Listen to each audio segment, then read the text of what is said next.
Greg Ehrenberg from OddsShopper here to break down another NBA slate. We're talking about Saturday and 7 games, but there are so many injuries on the injury report, so I'm going to break down some of that in a little bit. While you guys come in, do me a big favor, like the video, subscribe to the YouTube channel, leave a comment below to let me know whatever it is that you guys are betting on for today's games, or just any thoughts or comments you have on my bets. As for yesterday, it was a very slightly profitable day. I had 4 bets placed. Half of them were plus money bets. Ended up hitting on Desmond Bane over 4.5 rebounds at plus money. Also hit on Dylan Brooks over 13.5 points when that was actually juiced towards the under. So those were the 2 winning bets. 2 losing bets were Kevin Durant under 7.5 assists. That was also a plus money bet, and then lost on over 7.5 rebounds for Jared Vanderbilt.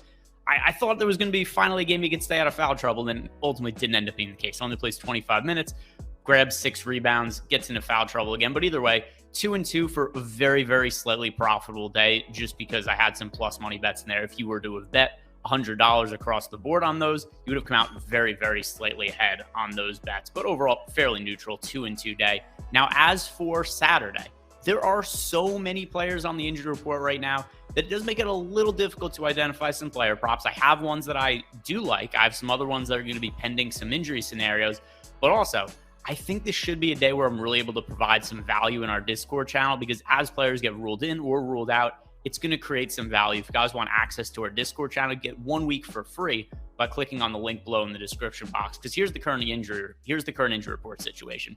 Trae Young is questionable. De'Aaron Fox is questionable. Damian Lillard is questionable. Terry Rozier is questionable. Gordon Hayward is questionable. And Anthony Simons is questionable. Those are the key injuries for the slate. And then there's also smaller role players that are popping up on the injury report as well. But those are the big names, and it means that there are a lot of games that don't even have lines up right now in terms of player props. So doing the best with what I have at my disposal at the time I'm recording this in the morning, but a lot is going to change later on in the day.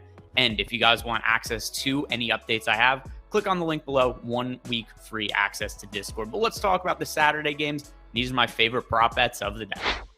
The first bet I have on the slate is over 2.5 rebounds for Jalen Suggs, which is a plus money bet. And I think we might have seen the breakout of Jalen Suggs last game. Really, really fun game between the Magic and the Warriors. We saw Jalen Suggs move into the starting lineup in that game, and he outdueled Steph Curry in the 4th quarter of that game for the Orlando Magic to pull off an upset win in that game. And also, it was a spot that we had bet on it. We had the Orlando Magic plus 9.5 in that game. They end up winning outright. But based on what we saw from Jalen Suggs, I think the playing time is here to stay. It is hard for me to think the Magic are going to look at that game and ease back on his role. He was coming off the bench because he was coming back from an injury, but then with Terrence Ross out, he got thrust into the starting lineup.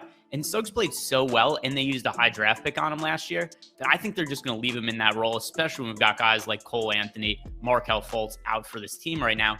And our projections over at OddsShopper agree with this. We have Suggs projected for 3.5 rebounds. Not a massive rebound number, but still, the prop is only 2.5, and it's plus money on the over. So that's good for a 40% expected ROI. And look at the numbers for Jalen Suggs, at least as far as the minutes went in his last start. He played 36 minutes. Now, I know he only pulled down 1 rebound in those 36 minutes, but look at his rookie year last year, where he played 27 minutes per game and averaged 3.6 rebounds. So Suggs has been hurt this year. He's been in and out of the lineup, but based on the numbers we saw from him last year, it stands to reason we're going to see an increase in rebound numbers going forward.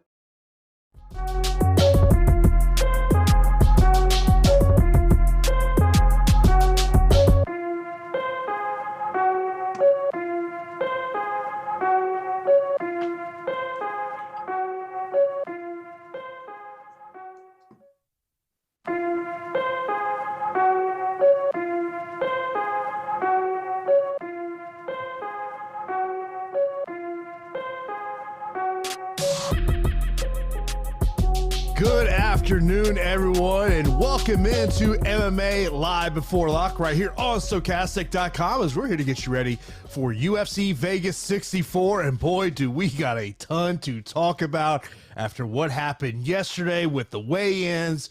We lost the fight today. If you have not heard, Josh Parisian pulled from this fight card due to medical reasons, ends up getting hospitalized. So his match against Chase Sherman off this fight card, so we're going to break this one down for you over the next hour from now. Of course, we are sponsored by PrizePicks. We'll talk about some of those props over at PrizePicks. Unfortunately, one of the props I really liked was a Chase Sherman prop today, but had to scratch that one off the card here. And of course, do us a favor, be sure to smash that thumbs up button. It really does help us out a lot as well.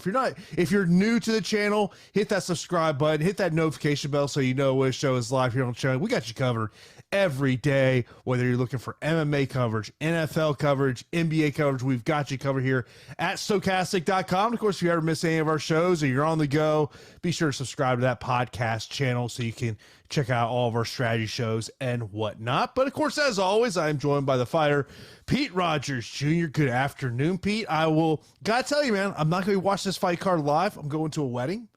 So literally once I get done after the show, I gotta change out some clothes, get in that wedding attire, and it's open bar, bro. Oh God. Oh goodness. I can see Jason just being a mess at a wedding. But yeah, what's going on, everybody? What a mess of a card we have. Goodness gracious. All these professional athletes missing weight, it really irritates me, and I'm not even a part of the event. I hate the direction and the stigma around missing weight, because like, you know the weight that you're supposed to make. And when we get little slaps on the wrist and, little fines from our purse, I feel like there needs to be something, and I don't think it'll ever change. Weight cutting is always going to be like this, but it really irritates me when we have multiple people miss weight on the card. Like you could almost chalk it up to one person missing weight. When you have like 5 people, 6 people, whatever, like that's ridiculous. Yeah, of course, people did not check out the weigh-ins yesterday. Outside of the one guy that I was really interested to see what he looked like on the scale yesterday was Nate Maness. He makes weight. There was a photo that he put on Instagram I was looking for before the show where his face was just totally sunk in. A little bit of a concern there. Prior to the show, Pete was kind of, talking to me about, I was like, hey, man, when you're cutting that much weight, that's when you got to start wondering about how's that chin going to hold up. But initially, you had 5 fighters miss weight, which would have been a UFC record.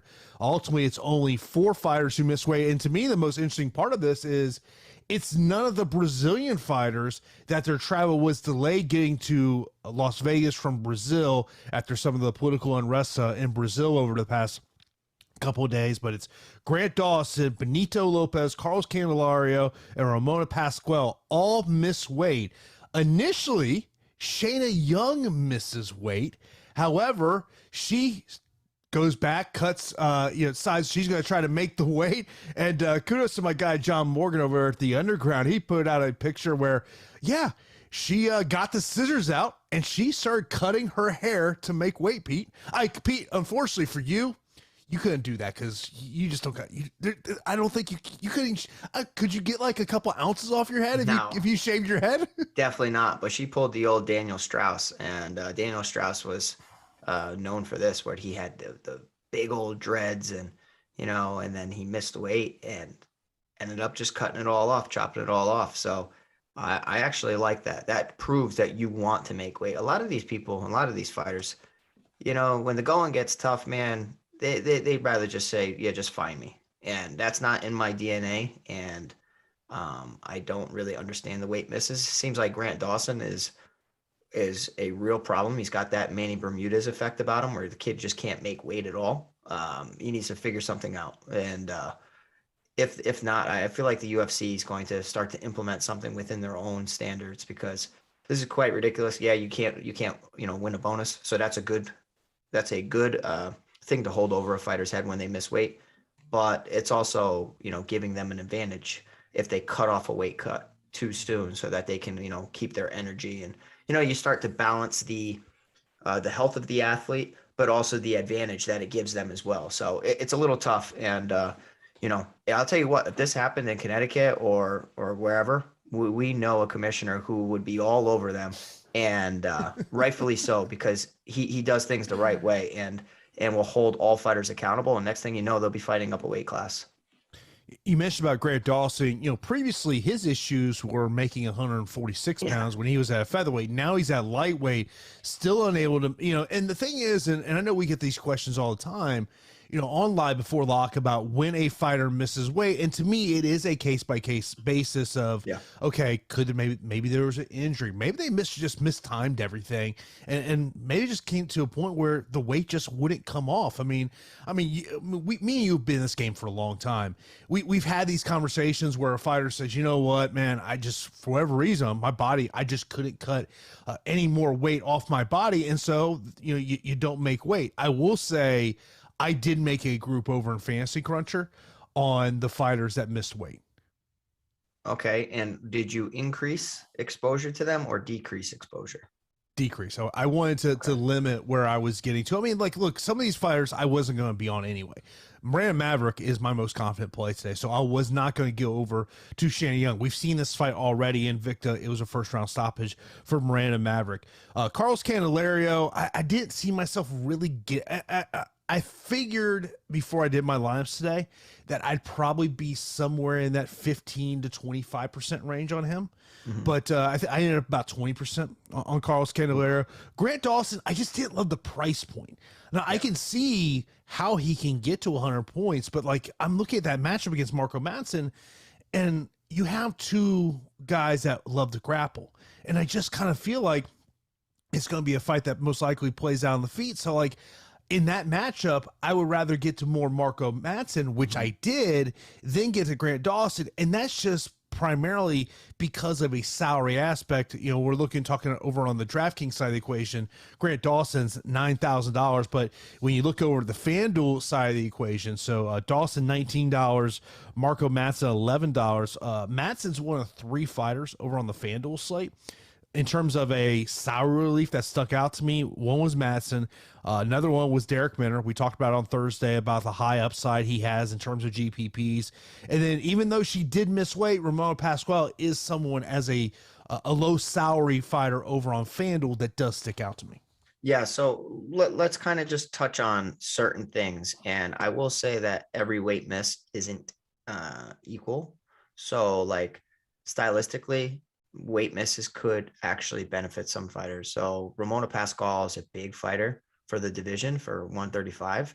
And I didn't really think she was going to make weight, but she's going to be pretty physically imposing in this matchup.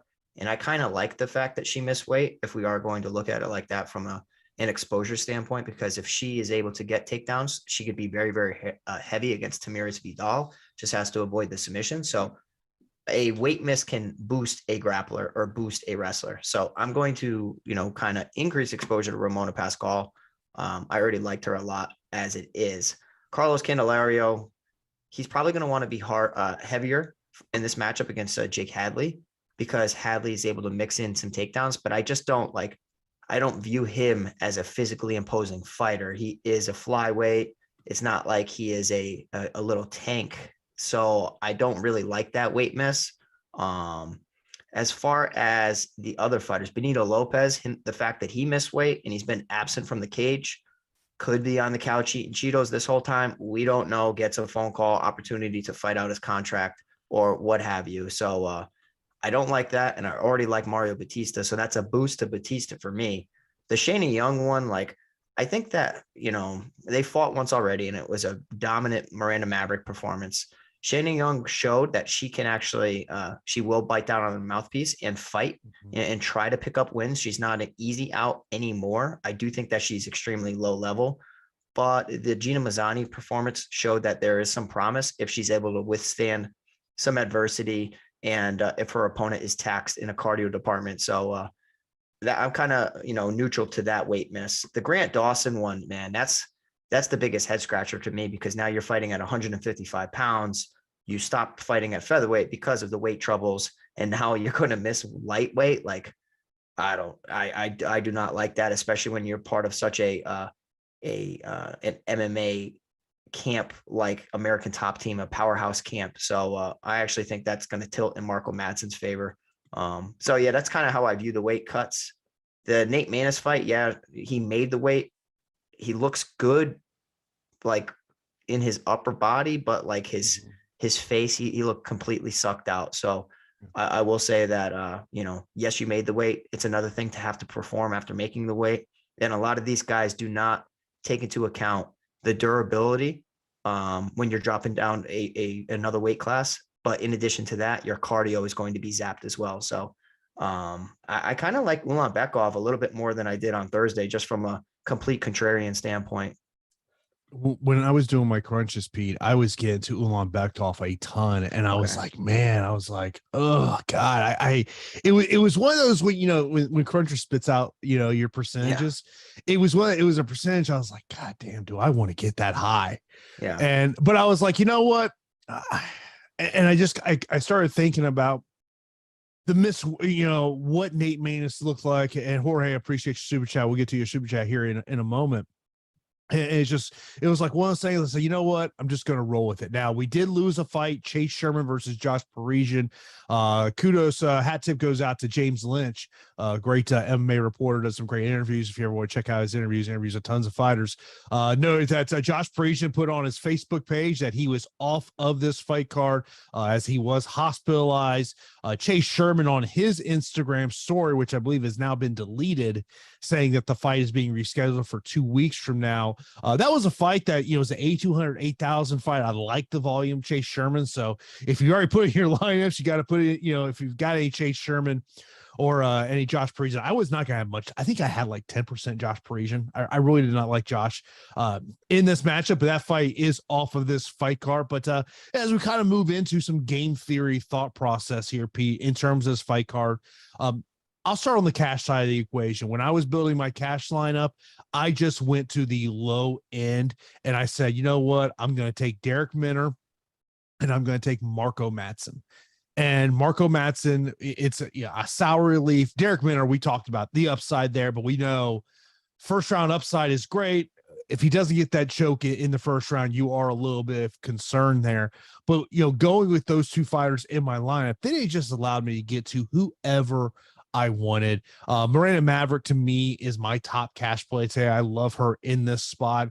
I initially did have Chase Sherman in my cash lineup. I was able to flip some things around and ended up, my next highest price fighter I went to was actually Mario Batista. Yeah. So I don't know how you guys start your lineup construction. Some weeks I'll start at the top end and then fill it out. Some weeks I'll start at the bottom end and then I'll fill it out. I already know that I like Jake Hadley a lot and I really like Mario Batista. So I kind of started at the top end and then I started to look at the bottom end options. If I'm playing cash, I think you still have to include Amanda Lemos. And I think that she is a cash play. There are concerns about her 5-round cardio, but I will tell you that she has been able to go 15 minutes. And if she's able to survive or, do better than what we're projecting, she's at a salary of 7,400 in women's MMA, which tends to be closer than men's MMA in some of these matchups. And they tend to go the distance more often than not. I know it's 25 minutes, but it seems like a pretty easy piece to put in there as a salary saver where you know that you're going to get some points, where if Derek Minner goes out there, he could get finished relatively easily, even though I do like him from a GPP standpoint. Minner is a live by the sword, die by the sword type of fighter. So he's going to go out there and try his hardest to get a finish. More often than not, he gets it, but when he doesn't, he gets finished himself. So we don't want a single digit score in our cash core. So I would probably say that I would pick Lemos over Minner. As far as GPP underdogs, I'm going to Madsen or Minner. Madsen's a pretty good cash underdog as well, because you have two wrestlers who are going to challenge each other and negate each other I would think in the grappling. If there was a takedown advantage, I think that Marco Madsen could actually have defensive skills to reverse position and get in top position of Grant Dawson. So I like the fact that Madsen's priced cheap against an opponent who just missed weight. So as far as underdogs for cash, that's where I would be starting. Underdogs with the most upside, it's to me, Derek Minner, Daniel Rodriguez, Ramona Pascual. Like Pascual is a fighter that I'm decently confident in today, but again, it's women's MMA, and we'll have to see how her opponent Tamiris Vidal performs under the lights in her debut. But we're really, really thankful to have you guys here on a Saturday in the afternoon. Almost 400 people checking us out, listening to us. Shoot your questions into chat if you guys don't mind. Hit that thumbs up. Let's get over 100 likes. And yeah, let's help you out, build your lineups. Yeah, when we're talking about the GPP side of the equation here, Pete, and when I'm looking at fighters under 8,000, it's okay. Who are the fighters that I believe in a win have a high probability of getting 100 plus points? And Derek Minner obviously is the one that sticks out to you as well. I mean, the guy has got a killer guillotine choke, and he's neck hunting. There's some guys, like if I'm talking about, Pete Rogers Jr., Pete Rogers Jr., he's headhunting. He's headhunting for that kick. He's headhunting to knock you out. Derek Minner's the guy that he's hunting for your neck to try to get this one to the ground here. Looking at some other low-end options that, I mentioned about Mark Madsen. Here's another one that I found myself getting to more than I thought in GPPs. Daniel Rodriguez. Yeah, I'm a Magny guy too. Like I'm a real big Neil Magny guy. And when I start thinking about Daniel Rodriguez, I think about that power. I think about how he's 7-1 in the UFC, even though the fight against Li Jingliang, I didn't really score for him, but Li Jingliang's really, really tough. And like, I have concerns about Magny's durability, his knack for getting submitted, his knack for getting hit with big shots. And I'll tell you, every single time I talk about southpaws versus orthodox fighters, and we have Daniel Rodriguez as a southpaw, a big swinging southpaw, which could definitely pose problems for Neil Magny. He didn't really have an issue with Jeff Neal in that fight, but the thing is he was able to attempt takedowns. He attempted 10 takedowns, landed 2 of them against Jeff Neal, but there's no submission threat when you're going up against Jeff Neal. Now, if he attempts that same amount against Daniel Rodriguez, there is a submission threat, a guillotine threat, a Darce threat. That's my worry here, is like Magny's able to put a stamp on rounds that are close by getting the takedown, and he might be a little gun shy, or he actually might get reversed in some of these positions because of the grappling skills of Daniel Rodriguez. I was just looking over our friends over at BetMGM on this matchup of Rodriguez and Neil Magny. Daniel Rodriguez minus 105 here, but I was looking at that decision prop of plus 250. That definitely sticks out to me a little bit on Daniel Rodriguez, because I think the high probability is this matchup is going to go 3 rounds. Of course, speaking about our friends over at BetMGM, they got a great offer for you right now, as you can get 2 months of Stokastic Platinum free with the offer they have going on right now. Get 2 free months of Stokastic Plus Platinum and up to a $1,000 risk-free bet when you sign up, make a deposit, and make your first paid wager at BetMGM. Of course, you just got to follow a couple of simple steps to take advantage of this promotion. First up, you got to create a free Stokastic membership, or just log into your account on Stokastic.com. Click the large BetMGM button that appears after registering, or log in, then complete the necessary steps with BetMGM. Well, these steps are: create a BetMGM Sportsbook account, deposit at least $10, make your first paid bet. Your bet must settle to qualify for the Stokastic subscription. And after you complete these steps, you'll receive an email from BetMGM Sportsbook with instructions for redeeming your 2 free months of Stokastic Plus Platinum. And of course, with that Stokastic Plus Platinum, when we're talking about MMA, you got to look over that top fighter tool, because that is a tool that I'm looking at. I mean, literally, I printed it up here and I sorted out to help develop my lineups there. And I talk about this all the time about that top fighter tool, is looking at top 6 percentage, comparing that to ownership. And then also I'm looking at, the percentage of potentially going over 100 points. Marina Rodriguez is one that is definitely sticking out here in that poll, but like, you look at Ulan Bekhtov, to me, is one of those guys that does stick out to me, as we got him projected as a 40% chance to be a top 6 fighter today. So be sure to take advantage of that deal that BetMGM has for you right now. Of course, I mentioned, if you got any questions, be sure to hit us up in the chat. I want to mention this super chat, Pete, that we got in here from Jorge a while ago. He said, who would be your top 2 fighters and top 2 value fighters for a DraftKings single entry? And good luck with the open bar. I can smell a lot of tequila, maybe. I'm not a big tequila guy. I'll do a tequila shot every now and then, but I'm not a big tequila guy. What are you? I'm a beer guy. If I'm going to drink liquor, I'm more of a whiskey guy. Okay, I was going to say beer. Drinking a lot of beer, that's a lot of volume. So like, I don't know. I like rum. You're not we know this. You're not a volume guy. No, no, I'm a rum and Coke guy, and that's about it. One and done. But I actually really like margaritas. So Jack and Diet for the win. That's not bad. I have a buddy who does Jack and Sprite, so who the hell knows? Jack and Sprite? I don't know. He's an idiot. Interesting. So maybe that's why he does it. I don't know. But to get back to that the super chat there from Jorge, top 2 fighters and top 2 value. Okay. Miranda Maverick would be my top fighter.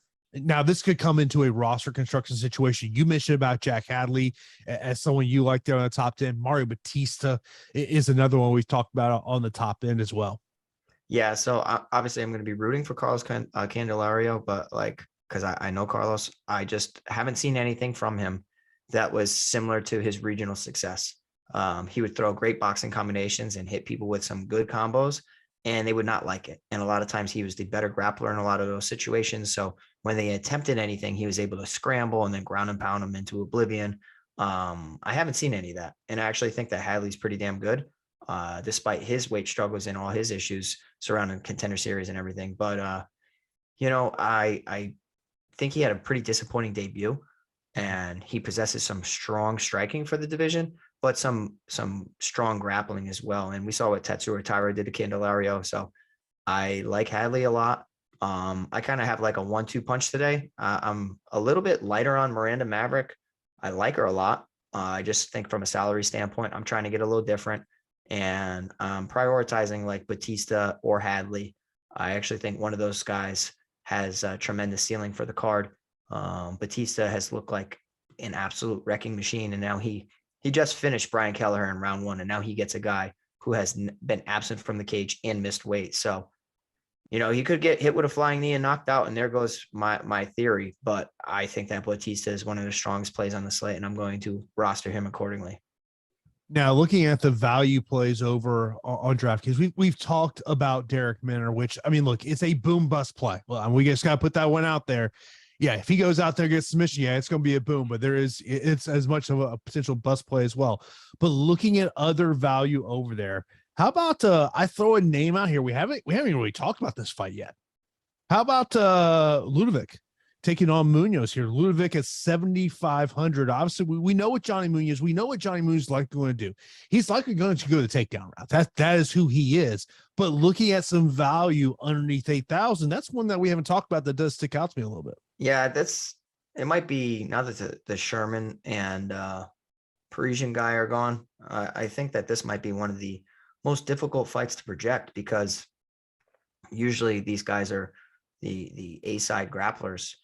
I'm not sure who's going to be the better grappler in this situation between Johnny Munoz and Ludovic Shalinian. We have Shalinian debuting against Jack Shore. Really tough to hold anything against him in that performance, because Shore is an absolute monster. Losing in a decision to Ricky Tercios, who looked really good on the Ultimate Fighter and then looked really bad inside the UFC. But a win over Mitch Raposo, a guy that I'm pretty familiar with, and I know that he's challenging in all areas of a fight. So, I think that Shalini is pretty skilled and can mix things up, get good takedowns and ride you out a little bit. Johnny Munoz is a big guy, more of an explosive athlete, where I think Shalinian's the more consistent of the two. So like Johnny Munoz has picked up a lot of finishes. I wonder, the fact that he's picked up so many finishes, if that gas tank is really up to par. Mm-hmm. So that's why I like Shalinian from an underdog standpoint. Not really my favorite fight, because it's two grapplers squaring up against each other. But it has to be said that Munoz was finished in his previous fight against Tony Gravely. Neil in the chat, one of the best DFS players out there. Of course, so you got to be checking out everything he does here at Stokastic.com. And, Neil brings up a point that I thought of earlier. It says, do you think any stacks are viable for GPPs on the slate? So when I was putting my crunches, Neil, I was having the same thought process. I was like, okay, is there a fight? Main event is obviously always going to be a fight that comes in consideration. But for me, it's just not a stackable fight, just because I have a lot of question marks in terms of Amanda Lemos if this fight hits the 4th and 5th round, and that's where that stack's going to become viable. But overall, I did not stack any fights. Okay, so I will tell you that everybody's kind of having that same thought process. So this could be one of the weeks where if you actually stack the main event, you could have some leverage on the field if some other underdogs disappoint. Like if we get other underdogs that go out there and don't put it together, whether it's they get finished early or they just, I don't know, they have staring contests or whatnot. And even in a loss, we could have Amanda Lemos breaking into the optimal lineup.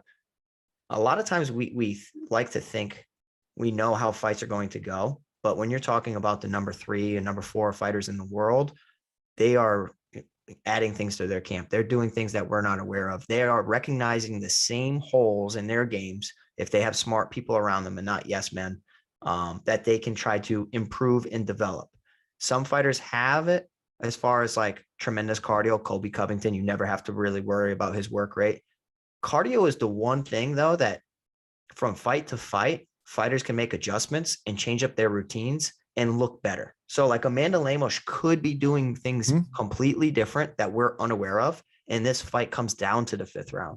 So on a contrarian type of take, will say that I'm completely fine with stacking the main event. My projection of the fight is that Marina Rodriguez is going to have the more output and be the better fighter over 25 minutes. But what do I know? I also thought that the Glover Teixeira and Yuri Prochazka fight was not going to be a stackable fight. I thought that was going to end within 2 rounds. And if you stack that fight, that was like madness. I want to go back and look at it. I think they both scored well over 100 points, and it was absolutely insane. So, on any given night, I'm okay with the stack of that fight. The other fights, I wouldn't really stack at all. Mention a super chat from Joe. Appreciate it, man. He says, my man Pete, big field GPP. Where would you rank these fighters in potential slate breakers? Maverick, Hadley, Batista, Ulanbekov, and Shailan. Good question, Joe. Appreciate it, man. Big field GPP. Where would you rank these fighters in potential slate breakers? I think that I'm okay with the order of Maverick 1, Hadley 2, Batista 3, and then I would probably switch and go Ulanbekov and then Nurmagomedov. Yeah, I mean, looking at that from my perspective, I would rank it Maverick. Ooh, number 2 is tough for me. I really almost switched to Batista, but I'm standing my ground. I'm going to say Hadley. Yeah, to me, it's a Hadley Batista. Like it's almost like a 2A, 2B situation. But where I potentially the Hadley where the takedown route could rack up some points that may give him a little bit of an edge over Batista, even though Batista could get a stoppage quickly. And then I would probably put number 4. I'd put Ulanbekov is where I would go. Okay. Yeah. I mean, for me, for my builds, I am actually prioritizing Hadley and Batista together over my Maverick lineups just because of I'm trying to get different. And I actually like both of those fighters. And if Shana Young's able to survive, maybe that 9,400 price tag is a little bit too tough to pay off. So I like those first 3, kind of would mix and match, but I actually like Ulanbekov over Shailan. Yeah, I mean, I think when you're looking at those 9,000 options and just looking at our top fire tool, Jake Hadley sticks out just because of the ownership that he's getting in comparison to those other 9,000 options. My favorite arc, I appreciate it, man. He says came in late. Sorry if you talked about her, but Jinyu Frey, is Jinyu Frey a good underdog right now? You talked about Jinyu Frey up a little bit on the Thursday show. Yeah, I mean, I'm okay with her because of from an underdog standpoint with Fortis MMA. I'm just always worried about her getting armbarred from guard as she has done in the past. And, you have Poliana Biana, a fantastic submission artist off of her back, but when she's unable to get the submission, she's, playing jiu-jitsu off of her back in an MMA fight, losing minutes and getting controlled. Granted, when she's been unsuccessful with finding that armbar, it's been against top talented grapplers and Tabitha Ricci. She has picked up submission wins over Mallory Martin, Emily Whitmire, and Maya Stevenson. I don't even know who Maya Stevenson is, but I will say that the coaching staff of Fortis MMA should have Jinh Frey prepared. Standing up, I think that Frey can hurt her on the feet. If she mixes in takedown, she has to pass. She cannot stay in guard. If she's in guard, then that's Polyana Biana's game, and she's going to do everything she can to find that submission. So completely volatile, man. Very, very, very volatile fight, but I'm still going to side with Jinh Frey. Of course, this is MMA Live for Lock. Get you ready for UFC Vegas 64, which we are just now under 30 minutes from lock. And of course, you got to check out the sponsor of the show, and that is PrizePicks. Of course, click the link in the description below to get 1 free month of Stokastic Plus Platinum and up to a $100 deposit match bonus when you sign up and deposit with PrizePicks. And I mentioned that I did like that Chase Sherman significant strike prop, but of course can't take that one anymore. To me, my top 2 plays right now over at PrizePicks that stick out to me. First off, and they're both in the fight time category. Miranda Maverick 12.5. I like the under there. I know, Pete, you're not in love with the other one that I like here, Marina Rodriguez, the under 22.5. I was kind of hoping maybe that number would go up a little bit. Yeah. I get like to 23 or 24 minutes, but it's stuck at 22.5. And to me, it's more about the questions I have just about what does a gas take a man Lemos. But look, you brought up a great point a little while ago. Who knows? Maybe man Lemos will be working something in the gym and she and that cardio is not going to be an issue there. The Mario Batista 12.5 fight time minutes, also the under there. It sticks out to me a little bit as well. Yeah, so I'm immediately going to takedowns. You guys know I'm obsessed with the takedown props. I like the Jake Hadley over 2 takedowns. My issue is if Carlos Candelario just gets taken down and controlled. And we've seen both of these fighters get taken down in their fights, controlled, and then be confused about the decision. So I would actually expect Carlos being able to get back to his feet, scramble enough. I think he's going to land more than 2 takedowns, and I don't think he's really going to be in love with the speed and power of Carlos Candelario. So that's clearly the easiest path to victory for Hadley there. As far as the other fights, super interesting lines here, man. Like that Grant Dawson, Marco Madsen fight, I would imagine it's going to be a striking match, but when I see 55.5 significant strikes attached to Grant Dawson, and I know he's such a grappler, naturally, I always want to just smash the under. But I am scared about the 2 grapplers now just turning into a kickboxing fight. Yeah, I'm with you on that one. Of course, be sure to check out PrizePicks and everything they have to offer over there, as you could you do cross sport entries over there. So maybe only like 2 or 3 on the MMA side and pair them up maybe with tomorrow's NFL, maybe some nice NBA slate, college football, so things you can do over there. And of course, they'll match your first deposit up to $100. And all you can do is click that link in the video description below to take advantage of the offer they have for the Stokastic.com viewers over here. Of course, if you got any questions, hit those up in chat. We'll try to get through some of these much of these questions as we possibly can before we get out of here on this one. Cade said thoughts on later rivals, which I imagine that's more about the Brazilian fighters. I imagine that question is about. I thought Lemos looked great on the scale yesterday. That was one of the ones where she said a scale, but overall, really no issues there on the later rivals. Artie, which dogs are barking? Last week we kind of joked at Live for Lock, like, man, we like a lot of favorites. So watch these dogs are going to come barking, and boy, did they come barking last week. There's some interesting underdogs on this one. I would say that.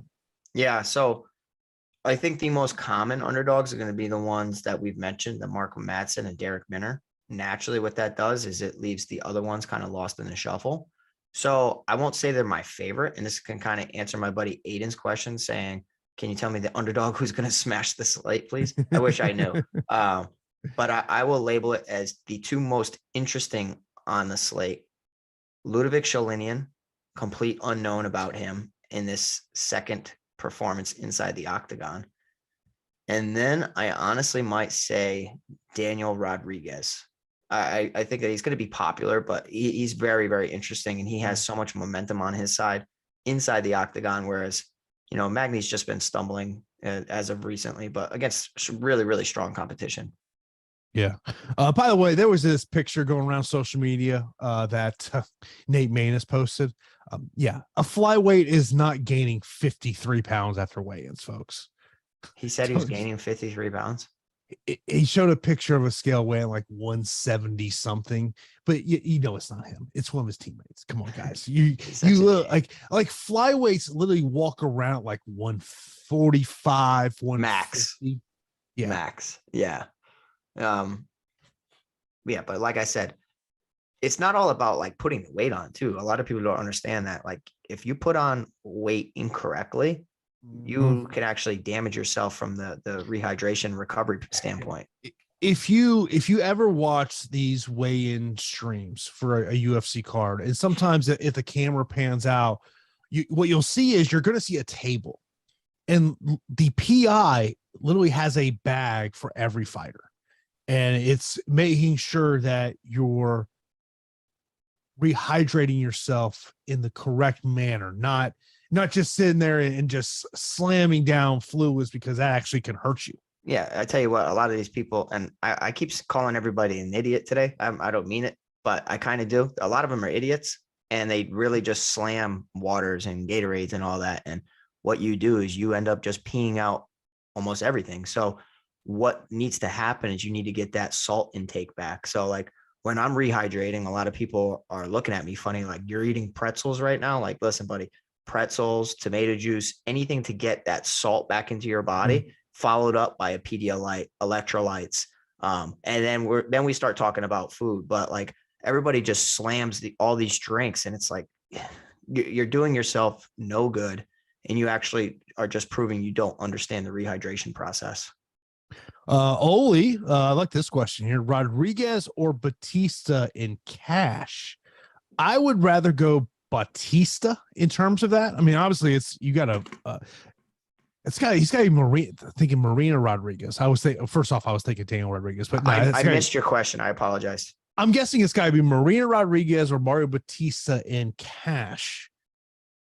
Cash, I got to go 5 rounds. I'm sorry, I have to. Yeah. I mean, I feel like Batista could score, but man, if that gets in the 4th or 5th round with what Rodriguez can throw volume wise, I could see where that would.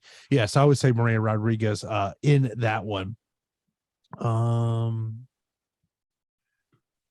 Like, imagine this being a 25-minute. Let's just say Lemos can go 25 minutes, and this is just a kickboxing fight. We've seen Lemos throw some high volume in the past, not to the Marina Rodriguez level, where Rodriguez, listen to this, 3-round fight against Yan Xiaonan, threw 200 significant strikes in a 5-round, 279, 282. So like, she's beyond 150. If Amanda Lemos can do that and survive, whether she wins or loses, we could talk about a losing fighter just doing just fine at 7,400. My Phil Ark, appreciate the super chat. He says one more, Pascal and Hadley or Magny and Vidal. Yeah, it's going to be the first one for me, man. I'm going with Ramona Pascal. I hate the gym she's a part of. I think that, the 2 fights inside the UFC are going to prepare her for a matchup like this. And I think that Jake Hadley's going to be all right. The hatred you have for that gym. I don't know why either. You know what I mean? It's like, I don't know why. It's not a hatred, but I guess it is. There are times where you really back a gym, or for whatever reason, maybe it's just because things you see from performances from those fighters in fights that it scares you to go that route. I just don't understand the dynamic. And that's the thing, it's not that I'm not a John Wood, I believe is his name. John Wood. I'm not a believer in his coaching style. I just don't trust the dynamic of the training and everything that goes on there. Vegas gyms are different because you got so many people coming in and out. Consistency is a little absent. But in Extreme Couture, they have a strong stable of fighters, veterans across the sport, old fighters that, yes, they have people coming in and stopping by, but I really like Extreme Couture so much more than Syndicate. Samuel says, is it a mistake fading the Rodriguez Magny fight? I would not say it's a mistake to fade that one. I think you need a lot of volume. I do think it's a 15-minute fight. Yeah, I actually made some of my lineups, a portion of my lineups. I'd probably say 35% were maybe not that aggressive. Maybe it's 30% without the main or co-main.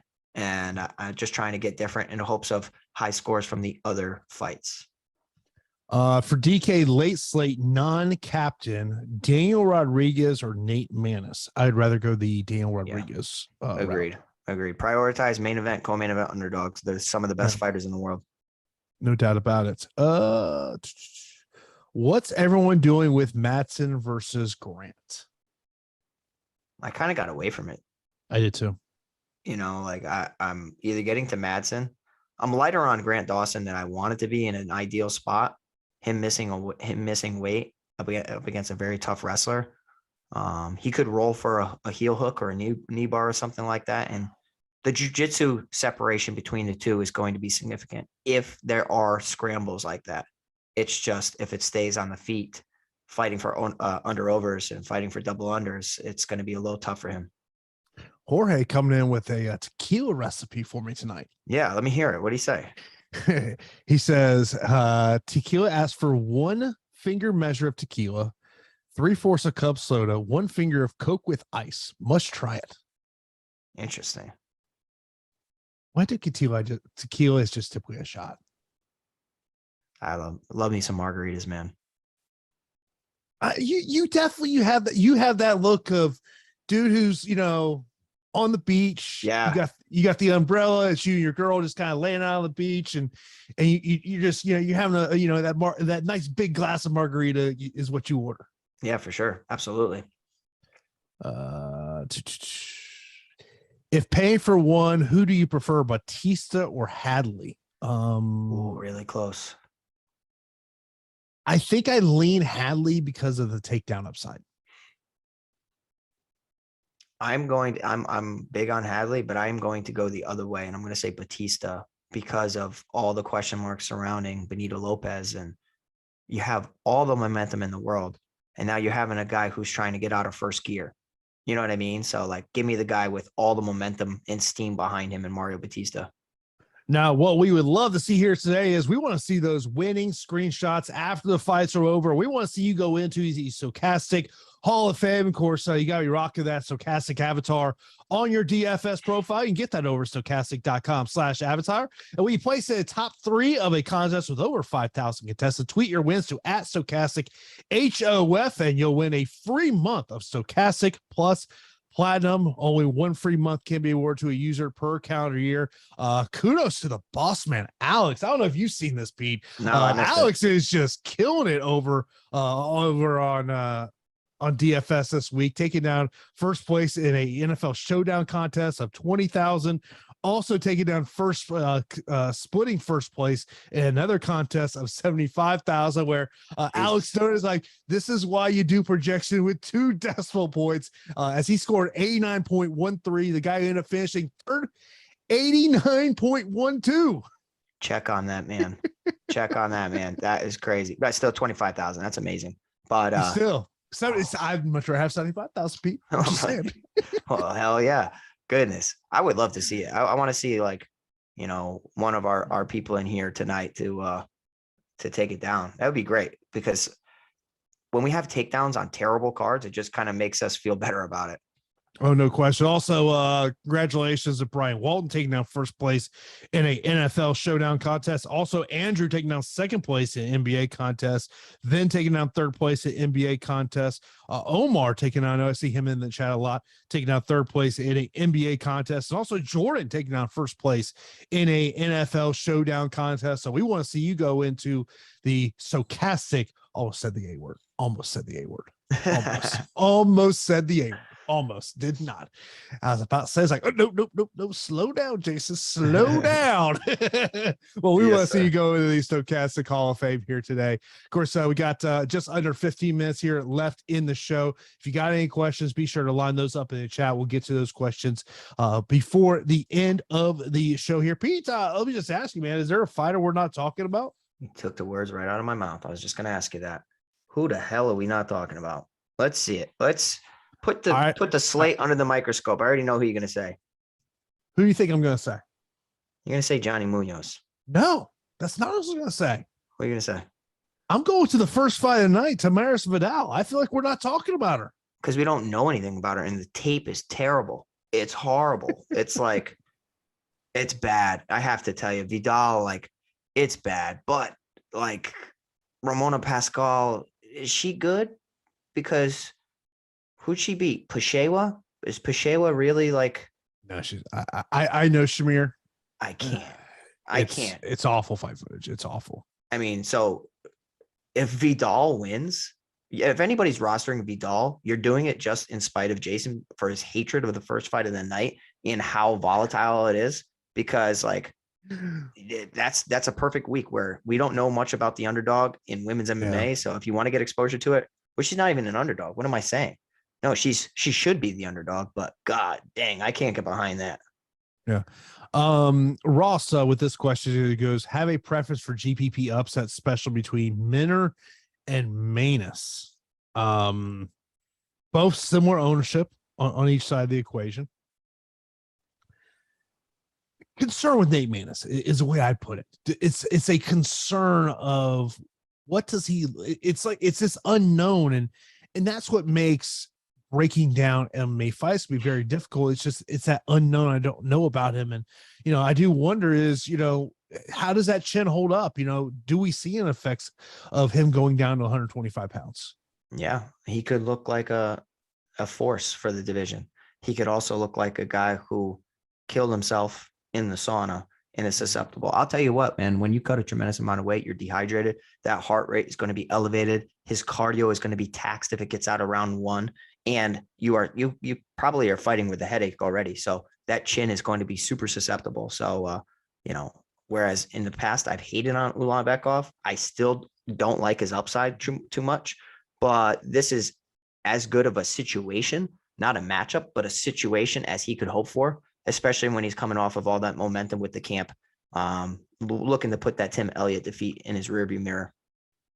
By the way, Nick, if you take down GPP and Powerball, I'm just totally expecting to hear from you again. Yeah, right. Exactly.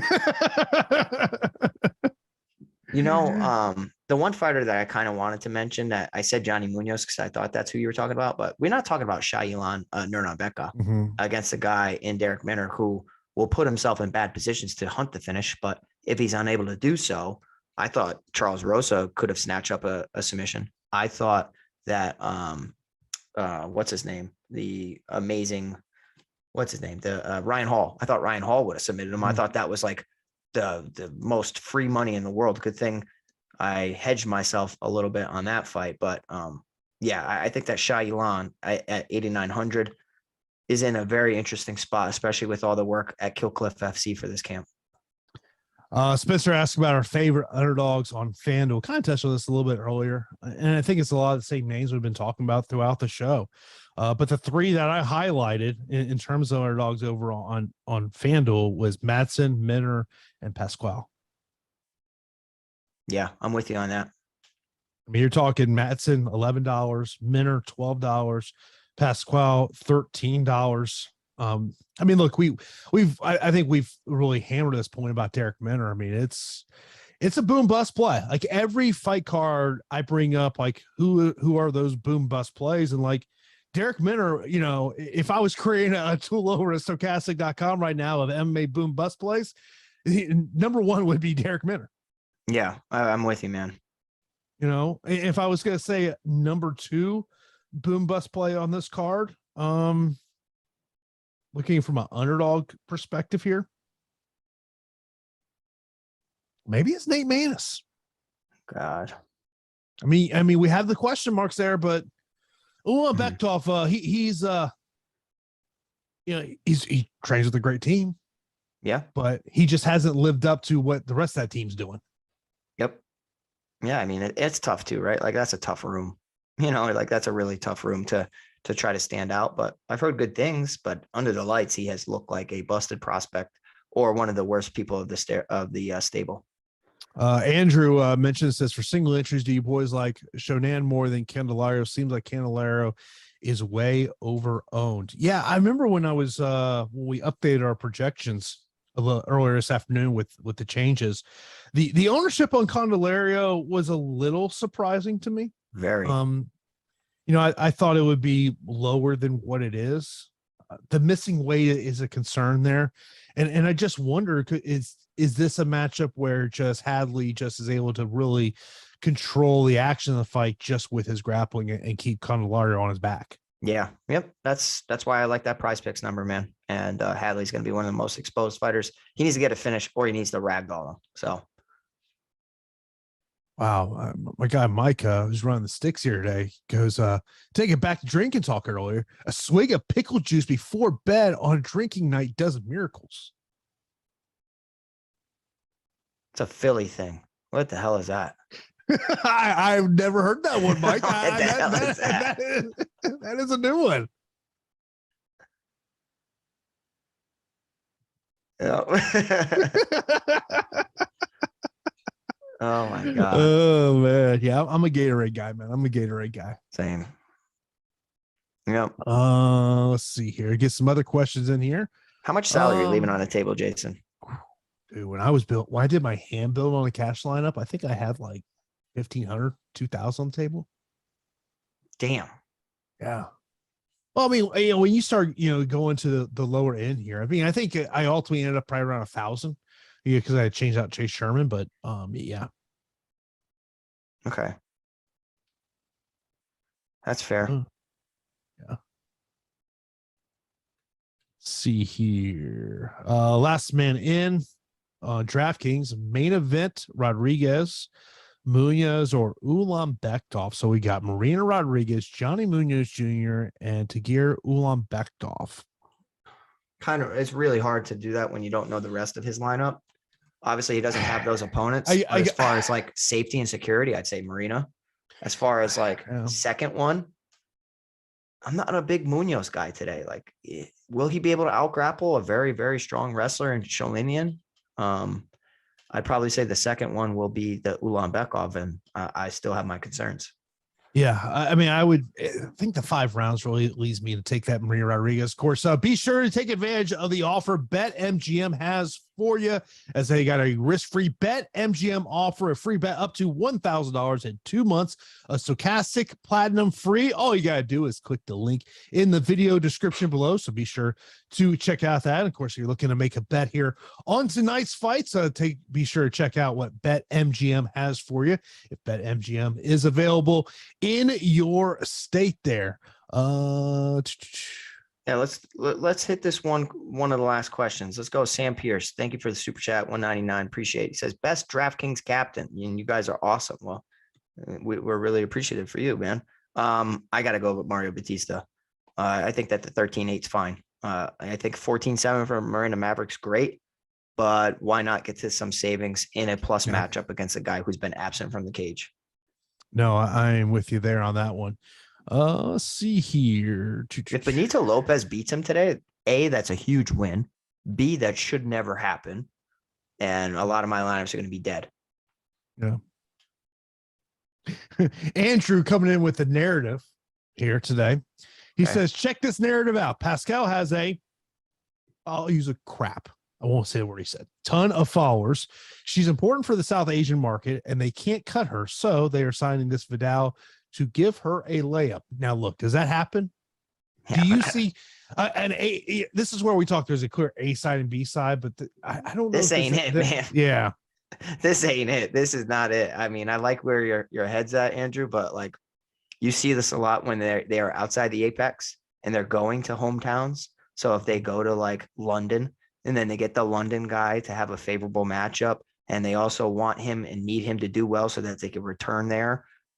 Or if they feel like there is a ceiling, I do not think that Ramona Pascal is it at all. She saved the card by stepping up in short notice. So they are just rewarding her with a body against her who is, a low level. She's low level, so she should win this fight. But I mean, I don't suspect that the UFC has some master plan for her.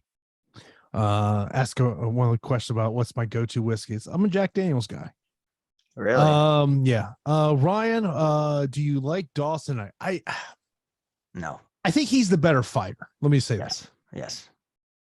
The price point is what I think has me more turned off than anything else. It's at 9,000. I believe this fight is a closer fight than what the salary should be. I think the salaries, if Dawson was say 85, 86, I may be more interested in him, but him missing weight by 2.5 pounds, it's all a concern. Yeah, 8,500, I'd be with it. My buddy Aiden saying you're not a proper number 12 Irish whiskey guy, Jason. I have one of my buddies who's actually working for, or he's attempting to land a job for them. You think he's down to like the last 3 people to land a job for working for Conor McGregor. So I hope he gets it. He's like the biggest Conor fan in the world. Well, Conor sold that company, by the way. Yeah, but still, it's still he's a spokesman. He cashed out and made a crap ton of money. Yeah. Oh yeah. I mean, he's done it right, man. Money. Oh, he doesn't have to fight again. No, if he doesn't want to, he doesn't have to. He didn't have to a long time ago. I mean, of course, he's looking. Yacht, you don't got to do a damn thing. Yeah, it looks like he's closer to fighting like light heavyweight these days than he is fighting a lightweight. He's starting to look more and more like Liver King every day that goes by. He does not even look like himself. Oh yeah. By the way, lock is approaching here very shortly. So if you don't have your lineups in, well, you better get them in now because we're just under 3 minutes before we're going to hit lock here. Of course, come up in an hour from now, we got NBA Deeper Dive and NBA Live for Lock. Guys, we're getting you ready for tonight's NBA slate. So, of course, we got you covered here. Of course, tomorrow we got you covered for all your NFL needs. They start bright and early in the morning. I mean, I don't think I'll be up that bright and early. Yeah, I mean, it's been a rough weekend and a rough week of just working like crazy and, minimal sleep. And I don't know, but I'm still always going to prioritize watching our shows and getting lineups in and trying to make some money.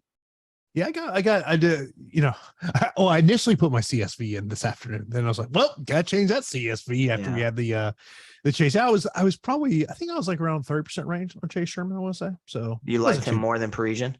Oh yeah. I had 10% Parisian. Obviously we'll talk more about that fight probably in 2 weeks when that happens, but I still like Chase Sherman in the matchup. Same. And my guess is I think the salaries will be different. I think we'll see a little bit more money coming on Sherman. Yeah. Yeah, that's fair. I mean, goodness. Thanks, guys. Thanks for tuning in. It was a great show as always. We love doing this for you guys. Love answering your questions and watching you succeed in MMA DFS. If you guys could hit that like button, 100 plus likes is the goal. Really appreciate it. I'd really be thankful for that. And of course, as Pete said, we appreciate you tuning in here. Of course, that's a great way to show your support for what we do here at Stokastic.com. Like I mentioned, we got NBA Deeper Dive come up here in 1 hour from now. They get you ready for tonight's NBA slate. Of course, keep it locked here all weekend long for all your DFS needs. So look forward to, I'll be catching these fights on replay, but hopefully we see someone take down some tournaments here tonight, and hope everyone has a great Saturday afternoon and evening. And I will not be here next week. I know Josh is going to be filling in for me. Yeah, I'm in Germany, man. What? Hold on. What the hell is in Germany, bro? What is in Germany? Bucks Seahawks. I leave on Thursday to go to Germany. In Germany? Yeah. We're playing in Munich, Germany. I have never heard of this in my life, but okay, man. And good luck. Where have you been? I literally told this like 2 months ago.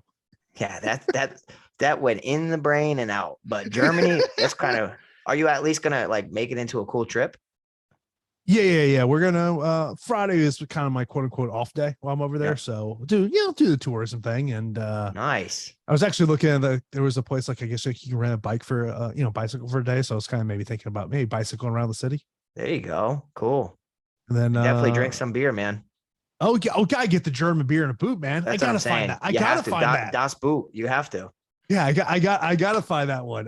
But yeah, no. So yeah, Josh will be filling in for me next Saturday for Live Before Lock. So of course, be sure to tune in for UFC 281. I will not be watching that one live. A little bit of time difference change.